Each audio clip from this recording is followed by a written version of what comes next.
Oh, what's goody with y'all, man? What's goody, man? Yo, we got another video, man. Wake up, man. We got another video, man. Y'all ready, man? Yo, this is Reef'Lik. And this is Leaky And Leak. this is Reef'Lik. AnimeHorrorGang. What's good with y'all, man? Got another video. Today we're going to be reacting to Mr.Ballen. Yo, man, shout out to Mr.Ballen, man. You know Mr.Ballen's the GOAT, man. Mr.Ballen, we love and support you so much on this channel, Mr. Ballen. So please go like, comment, subscribe to Mr. Ballen. Show him some love, man. You already know. So please like, comment, subscribe, and join our big happy family. Yes, y'all, join the family, man. AnimeHorrorGang, man. Once you join AnimeHorrorGang, man, you're a Supreme Kai. You're a loser just like us, man. Yo, we love entertaining y'all, and we want y'all to be a part of our big happy family because we want to show more anime and horror content. If y'all had some videos for us, please link them down in the description. Show us what you got in the description, or show us in our emails and stuff what y'all want us to watch and stuff, so we can put more stuff on the channel that's different and stuff that y'all want us to check out. So please sit back, relax, and let's begin. Let's get it.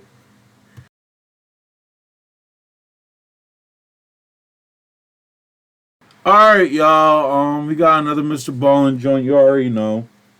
And we want to check out Possessed by a Ghost with a Secret. So this is a new joint he just dropped recently, and we want to check this out. So you already know how it is from Mr. Ballen, man, with his videos and stuff. So let's get right into it. We don't want to hold up for a long time. Let's get into it. There are certain stories that legitimately just seem too strange to be true.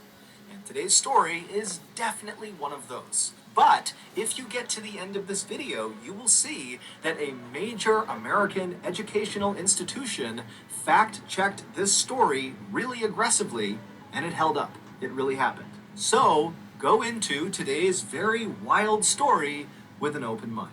But before we get into that story, if you're a fan of these strange, for him to give you that message is about to be wild. Come to the right place. It's about to be wild. That's all we do, and we upload once a week. So, if that's of interest to you, please offer to read the like button, a bedtime story, but badly mispronounce every fourth word. Also, please subscribe to our channel and turn on all notifications so you don't miss any of our weekly uploads. Okay, let's get into today's story. Oh, let's get it.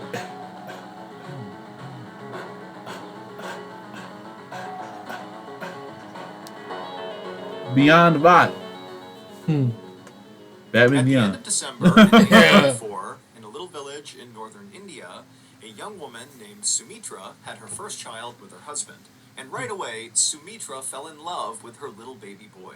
She had always wanted a baby, and now that she had one, she carried him with her everywhere, strapped to her chest. And any time she had a free hand from cooking or housework, she would use it to pat his head or tickle his feet. That's Life nice, was not dude. easy I for can't anyone wait to in have a son or a daughter. I It was can't located wait. just south of the Himalayan Can't mountains wait. along the Ganges River. Sumitra's village was very poor. People lived in That- mud huts that is with nice, bad though. I'm not roads. gonna- They had no electricity, and basically no one had any formal education. As for Sumitra, her life was especially challenging, even relative to her peers, because when she was very young, her mother died, and then her father had to go away all the time for work, and so she was left alone a lot, and basically was raised by a cousin. And now, even though she was married, her husband also had to travel quite a bit for work. And so Sumitra, she lived with her husband's parents in their hut, but the reality is she wasn't nearly as close with them as she was with her own family, and her own family was nowhere nearby, and so Sumitra's life was really quite lonely, even as an adult. And so when Sumitra had her baby, it was like for the first time in her life, she didn't feel alone, and she was excited about her life. She was happy that something was finally going the way she wanted it to. But then, one day in early 1985, everything changed. That day, Sumitra, with her son attached to her chest, was walking into town to get water from the well. And as she was walking along the dirt path, she suddenly came to a stop, very rigid, and she dropped her bucket on the ground. A couple of other villagers who were nearby heard the bucket fall. They turned and looked at Sumitra, who was standing there totally rigid. And so one of these villagers, who was very concerned, walked over to Sumitra and asked her what was going on. But Sumitra, she didn't say anything. She just stood there frozen. And this concerned villager looked down at Sumitra Sumitra's hands, and her fingers were bending back so hard it almost looked like they might What? go in the other direction. And then this villager, before asking any more questions, looked up at Sumitra's face, and her eyes had rolled back into the back of her skull, and she had begun grinding her teeth so hard that it was making this loud cracking sound with every movement of her jaw side What to side. the heck? So this villager was totally terrified and backed up for a Yo. second. And right as they did, Sumitra's baby, who was still strapped to Sumitra's chest, began hysterically crying. And so the combination of Sumitra's baby crying and these other couple of villagers who were staring at Sumitra, who's standing there in this very grotesque pose, attracted the eyes of other nearby villagers. And soon there was a crowd of people just standing there looking at Sumitra, not sure what to do. And then, just as suddenly as Sumitra had fallen into this trance, it stopped, and Sumitra, she kind of shook her head, she fluttered What her eyes, the she heck? frowned, and then suddenly became aware that her son is hysterically crying, and also there's this crowd of people all around her. She has no idea why, and so feeling really embarrassed, but again, not knowing what's going on, Sumitra quickly picked up her water bucket, she held her son and hustled out of the crowd of people and made her way into town where she would get water. When Sumitra came back from the well and was back near her hut, she didn't tell anyone about what had happened on the way to the well. Frankly, she couldn't really remember what happened. And so Sumitra told herself that whatever happened on the trail to the well, that trance she fell into, it had to be a one-time thing, likely brought on by stress and sleeplessness from having a new baby. But a few weeks later, it happened again, and this time the trance lasted quite a bit longer. Sumitra's father-in-law had walked into their kitchen and found Sumitra standing there totally rigid with her hands kind of bending backwards and her eyes rolled back. Oh my Later on god. that he had shaken her and tried to wake her up, but he couldn't for almost 10 minutes. And then when she had snapped out of it, she had no memory and had no idea what happened. Oh no, By May no, of 1985, no. roughly 5 months after her Bruh, can you imagine your wife was in the kitchen and you came up in the kitchen and she just like going like that, and then she got her eyes. I'll be looking scared as I'm like, what the heck? Man, like, dude, I would have been so terrified. I wouldn't fathom, but you can't leave your wife like that. I know. It's like, I know. oh goodness, she needs to get some help That because is that crazy. happened twice. her first trance, Twice. Sumitra was falling into these bizarre spells nearly every day, and they were lasting Every hours day? at a time. And even more bizarre, This is lately, bad, during man. Sumitra's trances, she would begin to speak, and the things she said were totally strange. Typically, she would bark out cries for help. She would say her head was being crushed and someone needed to help her. And then suddenly her voice would drop down to a whisper, and she would say, "All I can see is darkness." Who's making Yo. I ain't like how he said that and it cut right into the ad. I ain't like that. Yo, I ain't like that. That was creepy. Sumitra's family would contact the local medicine man who would come out and examine Sumitra, but he couldn't figure out what was wrong with her. Besides her trances, there seemed to be absolutely nothing wrong with her. She was the picture of good health. And then, on July 16th, 1985, so roughly 6 months into these trances, Sumitra would fall into another trance while she was cooking, and during this trance, she would speak. Except when she spoke, she was very calm, and she just said, "In 3 days, I'm going to die."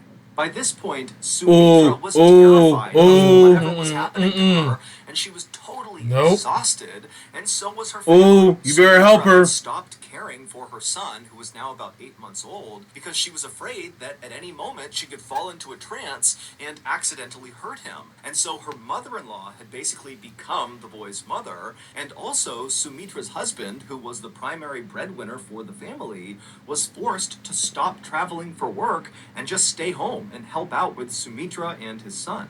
Finally, on July 19th, 1985, so this was the day that in her trance, Sumitra had predicted she would die.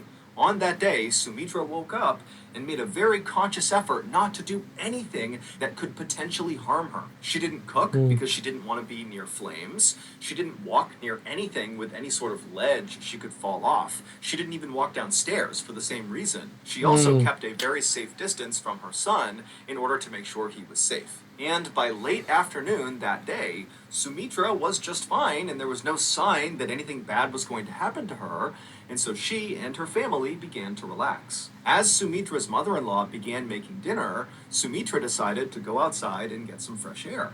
And when she got out there, she saw one of her close friends across the road, and so she waved to her, and as her friend cheerfully began walking closer to Sumitra to say hello, Sumitra suddenly froze, her eyes went back in her skull, God. she became rigid, and she fell into one of her trances. And so this friend, like everyone else in the village, had become quite accustomed to seeing Sumitra in these trances, and so really, the friend was not that concerned when she saw Sumitra doing this. How is you not concerned? Man, if anything, yeah, I'd be concerned, man. I feel like if you see somebody, like, I know they ain't from the city, but like if you see somebody in the city just like going all like that, I'm gonna be looking like, oh no, they need some help.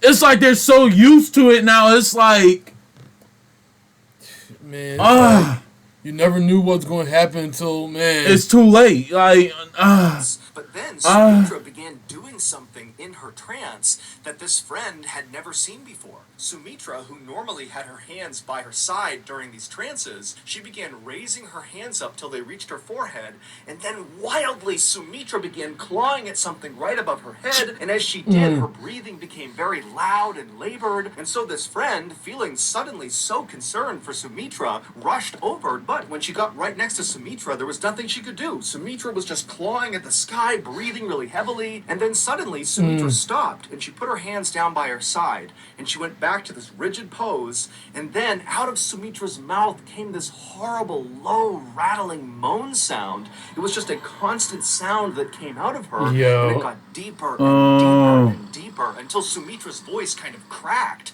And then suddenly Sumitra went totally still. And when this happened, Sumitra's friend, who was right next to her, realized Sumitra, even though she was standing upright, she was not breathing at all. It was like she was a statue. And so this friend began screaming for help. And so Sumitra's in-laws and her husband and other villagers who heard this cry, they came running outside and they quickly circled around Sumitra. And then a few minutes later, the medicine man arrived. He broke through the circle, went right up to Sumitra and began checking her out. He checked her pulse, he checked her heartbeat, he kind of looked inside of her mouth, he looked in her eyes, and then after a minute, he stepped back and he just said, "She's dead." Sumitra's husband fell to his knees, and Sumitra's mother-in-law, who was carrying Sumitra's son, began crying. All the while, Sumitra's body still remained totally upright. oh, that'll be some scary.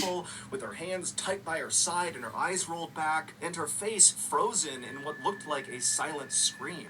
Eventually, the medicine man and Sumitra's father-in-law stepped forward and lowered Sumitra's frozen, rigid body onto the ground on her back, and they closed her eyes. There was no hospital to take Sumitra's body to, or official to call about her death. And in this village at this time, it was very important for both religious and public health reasons to take care of the body very quickly. And what that looked like was the villagers would work together to perform the Hindu death rituals, and then afterwards they would cremate the body, which is a process of burning the body until all you have left is the ashes. And so as Sumitra's body lay still rigid on her back right near her home, her family and the villagers began making...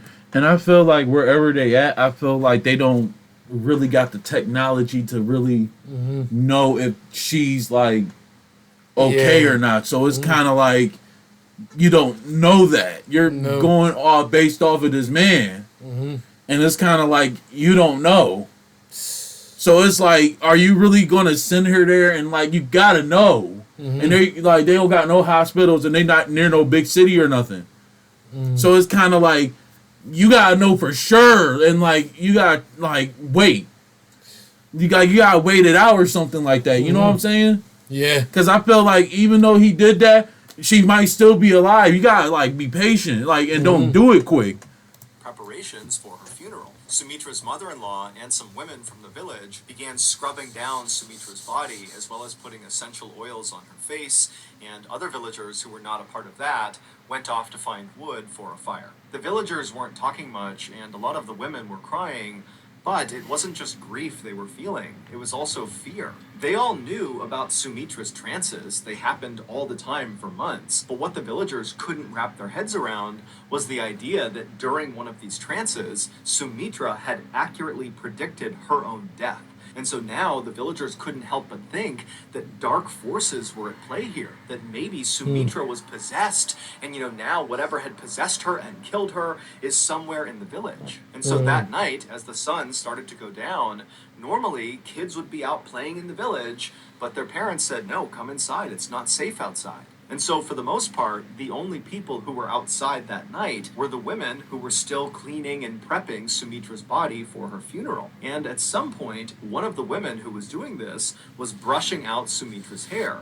And as she did that, she suddenly stopped and she backed up and screamed and pointed at Sumitra. And then the other women all around Sumitra's body, they looked over at what this person was pointing at, and they too saw it and screamed, and everyone began scrambling to try to get away from Sumitra as fast as possible. What Oh all my these terrified goodness. women were seeing was that Sumitra, her eyes were closed, but her eyes were darting left and right, so her eyelids were kind of fluttering. And then suddenly Sumitra's chest filled with air, and then she breathed out a long, loud exhale, and then she opened her eyes, and she sat bolt upright and began looking around.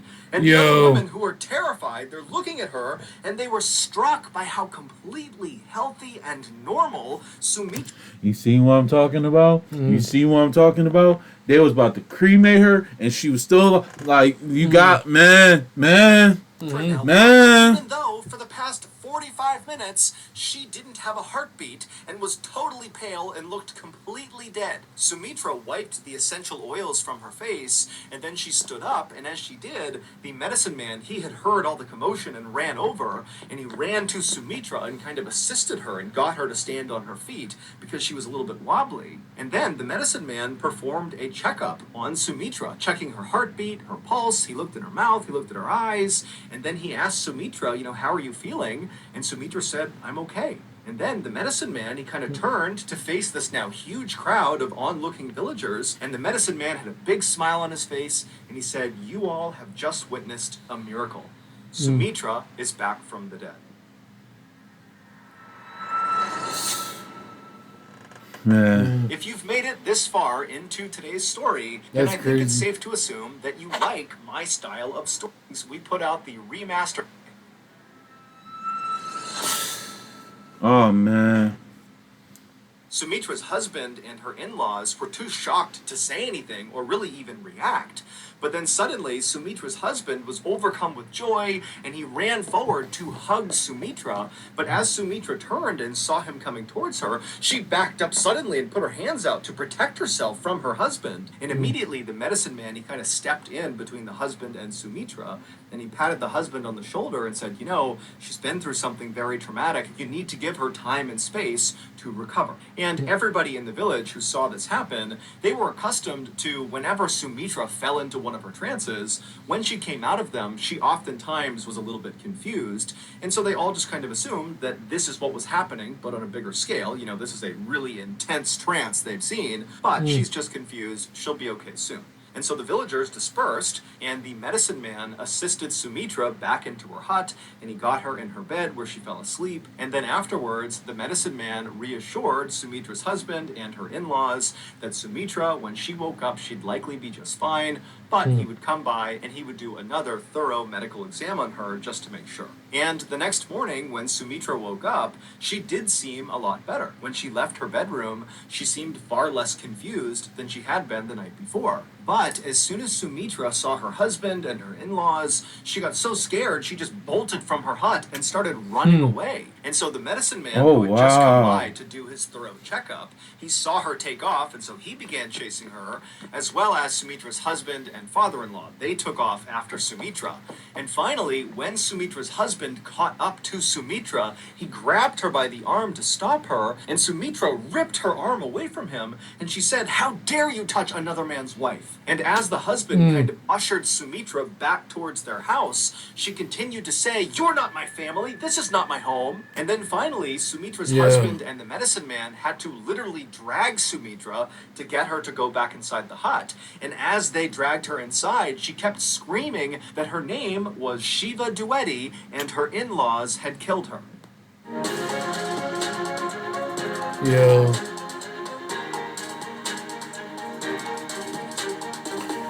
What the? I don't know what's going Over on, the next man. couple of days, the medicine man and Sumitra's This is not family normal, tried man. everything they could to try to snap her out of what seemed like a really long trance, but nothing. This some made it Ellen work. Ray It Warren seemed type of like stuff. Sumitra had just kind of lost her mind. Sumitra began refusing to touch her beloved son, and instead would demand that someone bring her Rinku and Tinku, but when no one knew who or what she was talking about, Sumitra would just get furious. Sumitra had never gone to school and so did not know how to write, but now suddenly in this new trance that she was in, Sumitra would go inside of her bedroom and write these long, totally unhinged sounding letters to total strangers, asking them to come please take her home. And when she wasn't doing that, she was typically outside in the courtyard looking at a scar on her foot, wondering how she got it. Sumitra also began wrapping her sari, which is a type of dress fabric, in a new and strange way around her head. She also refused to eat off of any dishes that her family had previously used, and her voice began to sound different. It was higher pitched and much faster, and the way she spoke was always so rude. And so eventually, Sumitra's husband and her in-laws and everybody in the village just kind of resigned themselves to the fact that when Sumitra had not had a heartbeat for 45 minutes when she died, during that time, she likely suffered serious brain damage, or at a minimum, when she kind of came back from the dead, she suffered some kind of psychological break. And so that was why she was acting the way she was. And soon, people just stopped trying to break Sumitra out of this trance she was in, and instead, they all focused on just trying to keep her from running away or hurting herself. And then one day, on October 20th, 1985, so 3 months after Sumitra had died for 45 minutes, Sumitra's family heard a knock on their front door. When Sumitra's husband went to the door and opened it up, he saw there was this older gentleman standing there wearing a suit and nice shoes, standing several feet back from the door, as if he was kind of shy but felt compelled to knock on the door. Now, right off the bat, this man looked totally out of place to Sumitra's husband. Nobody in this village wore suits or nice shoes. In fact, most people, including Sumitra and her family, didn't even wear shoes. But even stranger than what this man was wearing was what he was clutching against his chest. He had this huge leather-bound book with gold trim around the edges that he was holding onto very tightly as if it was very important. And so finally, this strange man, who was visibly nervous and rocking back and forth, began to speak. But his voice was so low, Sumitra's husband had to lean forward just to hear him. The man said his name was Ram Tripathi, and he wanted to know if there was a young woman living in this home who had recently begun acting differently. Sumitra's husband had no idea who Ram Tripathi was. He didn't know this guy. He certainly didn't know where he came from. But what was going through his head was, how is this stranger who's dressed in a funny way, who's got this weird book, how is he aware of the issues my wife is having? And so after a long pause, Sumitra's husband just kind of looks Ram Tripathi up and down a couple of times and then says, "Wait right here, I'll be right back." And then Sumitra's husband turned around, he walked through the hut into Sumitra's bedroom, and kind of matter-of-factly, he said to Sumitra, who was sitting there writing another letter, that there's a strange man outside named Ram Tripathi, and he's asking about you. Sumitra's husband expected Sumitra to just turn and look at him with a blank stare, like she had been doing the last few days. But this time she turned and looked up at him with a huge smile on her face, and then she leapt up and ran to the front door and leapt into the arms of Ram Tripathi. And Ram Tripathi, he was kind of taken aback, still holding his book, not really reacting to what Sumitra was doing. And at some point, Sumitra leans in and whispers something into Ram Tripathi's ear, and Ram Tripathi, he reacted to it very negatively. He kind of looked up at her and looked over at Sumitra's husband like something was wrong, but Sumitra's husband couldn't tell what Sumitra had said, and so the whole situation made no sense to Sumitra's husband, and apparently it also made no sense to Ram Tripathi. And so pretty quickly, Ram Tripathi kind of pushed Sumitra off of him and took a few steps back and looked at Sumitra and said, "What's your name?" And Sumitra is now looking at Ram Tripathi with a look of anger and betrayal on her face, and she says, "My name is Shiva Duetti." Ram Tripathi, after hearing this, did not respond and instead just kind of gestured over to a low wall just outside of their house for he and Sumitra to go sit down on. And so he walked over, and Sumitra followed him. They sat down, and Sumitra's husband, he walked over, but he That stayed is a couple so feet back, weird. standing up. And once Ram Tripathi was sitting down, he lowered his big leather-bound book, and he opened it up, and inside were all these photographs. And right away, Ram Tripathi pointed at one of the pictures, which contained a bunch of people in it, and he turned to Sumitra, and he said, "Can you identify who's in this photo?" And Sumitra, she looked at the photo and immediately began rattling off names that were all correct. These are people that Sumitra's husband, he's looked over, and he's got no idea who the people are in that photo. And so after Sumitra correctly identifies that photo, Ram Tripathi turns the page, he picks out another photo, and he says, "Can you identify who's in this photo?" And again, Sumitra, one by one, would name correctly all the people in the photo. And then finally, Ram Tripathi took a sigh, and he flipped the page one more time, and he pointed to one particular picture which contained one person. And he looked at Sumitra, and he said, "Do you know who this is?" And Sumitra, she would look over at the photo, and instead of immediately saying the name, she paused, and she kind of began to breathe heavy, and she seemed kind of angry, and then she looked at Ram Tripathi, and she said, "I know who that is. That's my sister-in-law, and she killed me by hitting me over the head with a brick." And at this, What? Ram Tripathi dropped his book on the ground, and he turned and embraced Sumitra as hard and as intensely as she had when she had run out and leapt into his arms. And he and Sumitra, they hugged and cried for a long time. And then finally, when they separated, Ram Tripathi turned to Sumitra's husband, who's still just standing there, totally bewildered. Yeah, I would be too. Like, you hugging on my wife, showing her a book. I'm like, what the heck? I'd be saying the same thing too. Hey, Like, boy, who you even explain who you was, and you hugging on my wife, showing pictures? Like, I'd be confused too. It's bizarre, man. Sumitra and her family, he told them an unbelievable story about a woman named Shiva Dwivedi. Shiva Dwivedi was, of course, the name that Sumitra for months had been saying was her own. But over those few months, her family had just assumed that that name meant nothing and that what she was saying was nonsense because of her brain injury. But Ram Tripathi would tell them that Shiva Dwivedi was the name of a young woman who lived in a city none of them had ever heard before, located about 60 miles away from their village. He would tell them that Shiva was a very wealthy woman who was college educated, and she had 2 young sons. And it would turn out that Shiva's youngest child was born almost on the same day that Sumitra's child was born in December of 1984. But unlike Sumitra, who after the birth of her child felt like her life got so much better, she loved her family, she was excited about the future, for Shiva, it was the opposite. When her first child arrived, it was like her life got worse and worse and worse. Shiva's in-laws had grown to hate her. They didn't like that she was so well educated, and they hated the family she came from. And so by early 1985, when by this point Sumitra was regularly falling into those trances with her eyes rolling back and her teeth gnashing, the tension and fighting in Shiva's home, 60 miles away, was reaching an almost unbearable level. Shiva began writing these long letters that she would send to her family far away, where she would detail waking up almost every night with nightmares, screaming. And in May of 1985, which is when Sumitra began speaking during her trances, Shiva got into the biggest fight she had ever gotten into with her in-laws about attending a family wedding. And on the night of May 18th, 1985,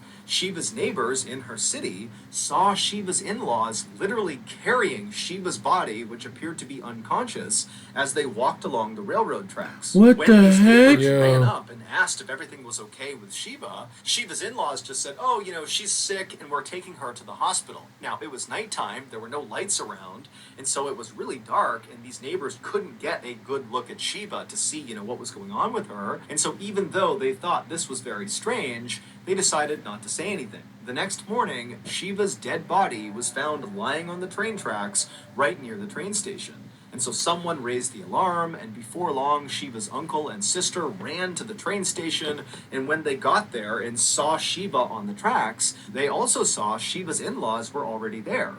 And when they spoke to Shiva's in-laws, they told the uncle and the sister that it looks like Shiva must have jumped in front of a train to commit suicide. But the uncle and sister are looking down at Shiva's body, and there appear to be really no markings, bruises, cuts of any kind on her body that you would expect from getting hit by a train, except she... Bruh, like, come on now. Like, y'all know y'all probably did something because if you Yeah. got, y'all, getting hit by a train, that train would tear you apart. People don't realize, but a train can tear you apart. You're not going to be intact No. after getting hit by a train. At full speed, you're going to get torn apart. Shiva did have Y'all a did very something to her, big probably. wound on her head. Later on, the uncle and sister would say it looked like something had bashed Shiva's head in. Shiva's in-laws would immediately cremate Shiva's body before Shiva's actual family could stop them, and the police in this area were not good at investigating crime. So when Shiva's in-laws God. went to them and said, yep, she jumped in front of a train, she committed suicide, but And we y'all don't know why, just- because we already cremated her, the police just accepted it.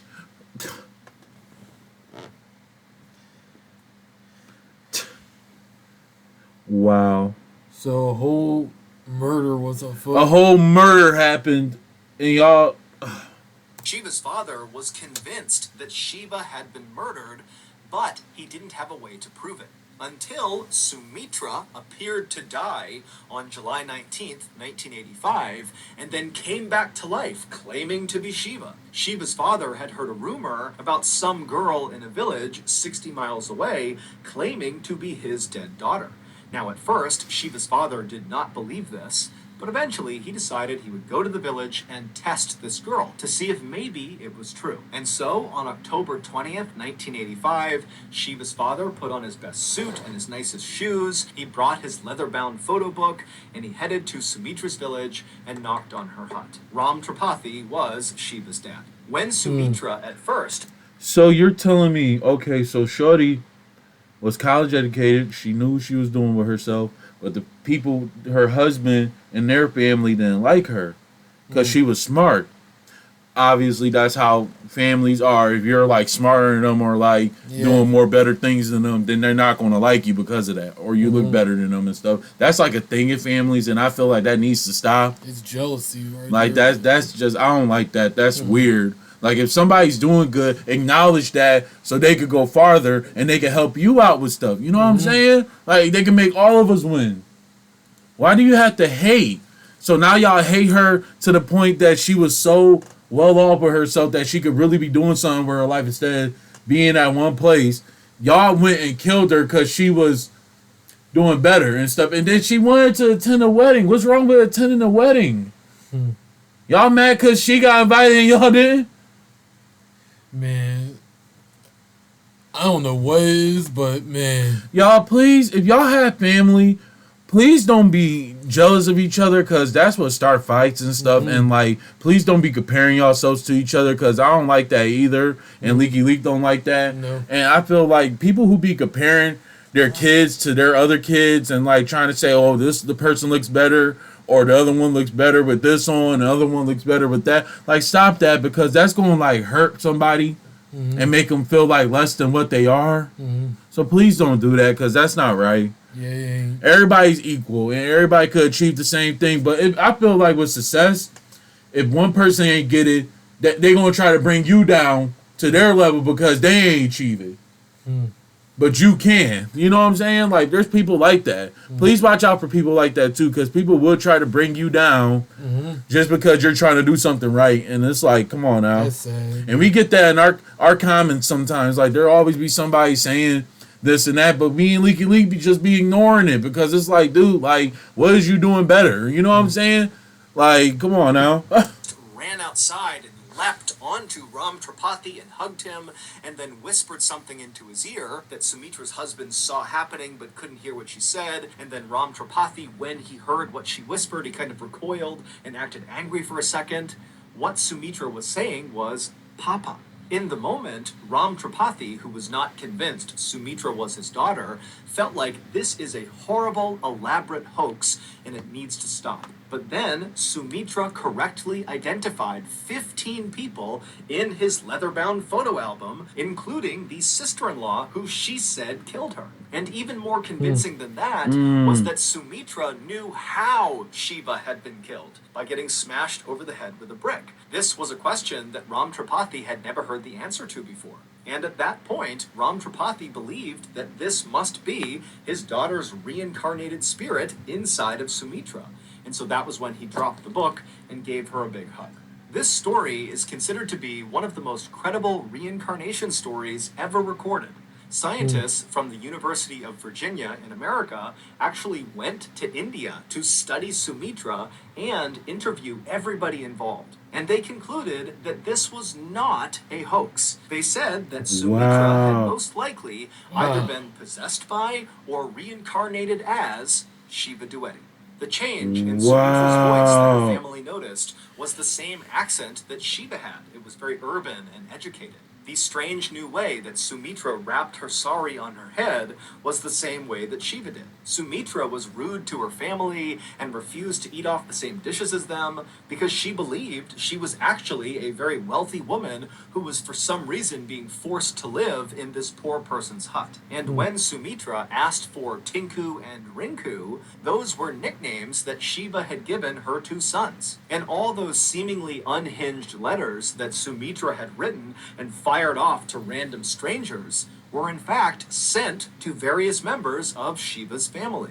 After Shiva's father, Ram Tripathi, brought Sumitra's story to the police would actually investigate this case and they would charge some members of Shiva's family. But ultimately, Sumitra's testimony was deemed unacceptable for court, and so the case was never officially solved. As for Shiva's in-laws, they have always denied killing her. Sumitra lived the entire rest of her life as Shiva, and Shiva's real parents accepted her as their daughter. Sumitra also came to accept her son and raised her son with her husband in their little village until she died in 1998. Wow. So, that's going to do it. If you got something out of today's episode and you haven't done this That's already, crazy. please That was a offer to real hit the like reincarnation button or bedtime story, just but possession. badly mispronounce every fourth word. Wow. Also, please subscribe to our channel and turn on all notifications so you don't miss any of our weekly uploads. We have a podcast called the Mr.Ballen Podcast that puts out brand new exclusive stories his on stories. Monday mornings, They and tell on Thursday mornings we they tell the story about the supernatural and all that stuff. And crimes and stuff. And yo, Mr. Ballen, you are doing your thing, yo. Like, please keep on with these stories and stuff and just keep on putting them out there. Because I feel like some of these stories need to be brought up to light. You know what I'm saying? I know they're horrible, but they need to be brought up. Yeah. Like, stories that are being ignored and stuff, you need to bring them up more. So it's like, man, that whole situation, man, that's just telling you, like, you gotta watch out for your family and stuff like that. Like, be careful with who you be around. And I felt like with the girl, I felt like since she knew everything and went to college and stuff, it kind of felt like she looked at everybody that was like beneath her and stuff. And it's kind of like she wanted better. And she lived in that place. And everybody didn't like her and stuff like that. And that's why they did that to her and stuff. So, like, y'all, to be honest with you, it's crazy how the world is. And, like, you know, you need to be cautious, you know, everywhere you go. And, like, know how to carry yourself and everything. But rest in peace to her and stuff. You know, she ain't deserved that and everything. And it's just sad and stuff. Please send y'all love and condolences to her dad and the family and stuff. And it's just nuts with this video. Like, I ain't got no words to say for it. Me neither. But yeah, y'all, that's Mr. Ballen for you right there. Please like, comment, and subscribe to Mr. Ballen, man. You already know, show Mr. Ballen some love and support. Please like, comment, and subscribe to us. Show us some love and support. We love entertaining y'all with anime and horror content. Whatever video that's anime or horror that y'all want us to watch, please send it to our email and stuff, and we'll check them out so we can watch more stuff and more different stuff. So please send them to us. Send as much stuff as you can. We'll definitely check it out. Mm-hmm. So me and Leaky Leak have to go, and we'll see y'all next time. See you next time. Deuces.